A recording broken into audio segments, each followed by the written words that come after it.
আসসালামু আলাইকুম দর্শক, এখন রাত প্রায় 3:30। 23 জুলাই দিবাগত রাত, অলরেডি 24 জুলাই হয়ে গেছে।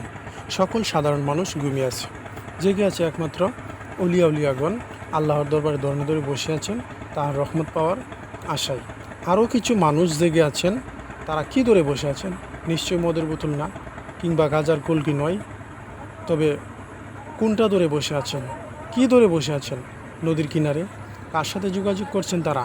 নদী থেকেই কিবা লুট করছেন তারা? তাদেরকে কে মদত দিচ্ছেন? আর তারাই বা কারা?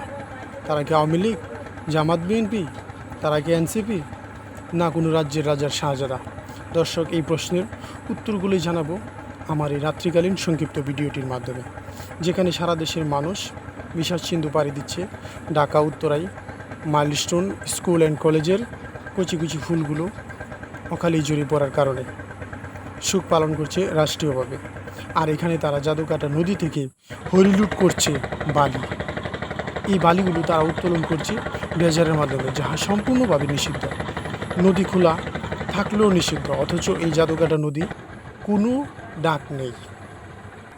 এগুলোর অনুমতি দেয় কারা? নিশ্চয়ই ওসি প্রদীপরা বেঁচে আছে। নিশ্চয়ই এই ওসি প্রদীপদের দৌরাত্ম্য, তাদের প্রেতাত্মা এখন আমাদের মাঝে বেঁচে আছে। অথবা জিকে শামীম পাপিয়াদের মতন লোকেরা ডিল করছে, যারা সকালেই মাথায় টুপি ব্যবহার করবে, নেতার চেয়ারে বসে সালিশ করবে। তাহলে তারা কোন দলের? জামাত, বিএনপি, এনসিপি, না আওয়ামী লীগ? আমার উত্তর হচ্ছে তারাই।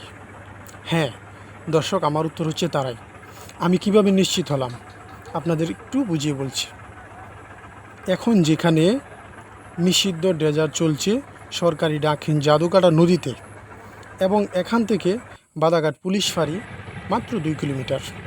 মোটর সাইকেল করে আসতে সময় লাগবে সর্বোচ্চ 10 মিনিট। আসছে না কেন? রিপোর্ট তো অ্যাভেলেবেল যাচ্ছে, অনেক মানুষই ফোন করে তাদেরকে জানিয়ে দিচ্ছে। নাকি আমাদের এই স্বরাষ্ট্র মন্ত্রণালয়ের বাহিনীগুলোর চোখ কান খোলা নেই? যদি বালুর মতো একটি সম্পদ তারা ঠিক না রাখতে পারে, তাহলে তাদের কাছে রাইফেল থাকাটা অনিরাপদ। দর্শক, আপনারা জানাবেন রাইফেল থাকাটা কি নিরাপদ নাকি অনিরাপদ? অথচ লোকমুখে আমরা শুনেছি আকাশের যত দ্বারা পুলিশের নাকি এর চেয়ে বেশি দ্বারা। আমি আরও বলবো, তাহিরপুরে টিএনও এসিলেন সাহেবগণ জড়িত, কারণ পুলিশ একা এই রিস্ক নেবে না। টিএনও স্যারের কাছে আমার প্রশ্ন, আনোয়ারপুরের ব্রিজের পূর্বে, অর্থাৎ আনোয়ারপুরের ব্রিজের যে উত্তর পাশে একবারে লাউরগের পর্যন্ত বিভিন্ন স্থানে লক্ষ লক্ষ বালি ছিল, স্টক বালি ছিল, এগুলো কিভাবে উধাও হয়ে গেল? রাত্রিকালীন 10 টাকা সেফটিতে পাচার হয়নি তো? এখানে হাজার হাজার লক্ষ কোটি টাকা কি গায়েব হয় নাই সরকারের? আমরা বিভিন্ন অনুষ্ঠানে আপনাদেরকে প্রধান অতিথি হয়ে দেখেছি, মানুষের মধ্যে আপনারা ভালো ভালো কথা বলেন। কিভাবে মানুষকে এত সুন্দর করে বুঝদান করেন? আমি তাহিরপুরের আনিসুল সাহেব, কামরুল সাহেব সহ জামাত সহ সকল রাজনৈতিক পৃষ্ঠপোষকদের বলবো, এবার বন্ধ করুন। এভাবে যদি ড্রেজার চলতে থাকে, জাদুকাটার দুই পারের প্রায় 10,000 মানুষ গৃহহীন হয়ে পড়বে নদী ভাঙনের কারণে। কর্মহীন হয়ে পড়বে লক্ষাধিক মানুষ।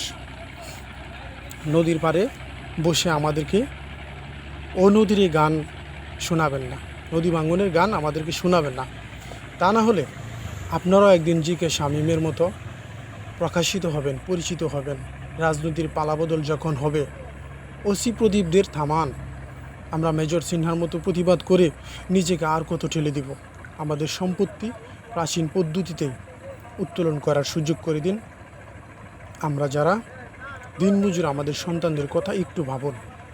সম্মানিত দর্শক, জাদুকাটা নদীর বালুর যথাযথ সংরক্ষণের জন্য এবং সাধারণ কর্মজীবী মানুষের যদি কোনো উপকার হয় এই ভিডিওটির মাধ্যমে, তাহলে ভিডিওটি একটু শেয়ার করে দেবেন, যাতে এই প্রচার এবং প্রতিবাদে আমরা সম্মিলিতভাবে দাঁড়াতে পারি।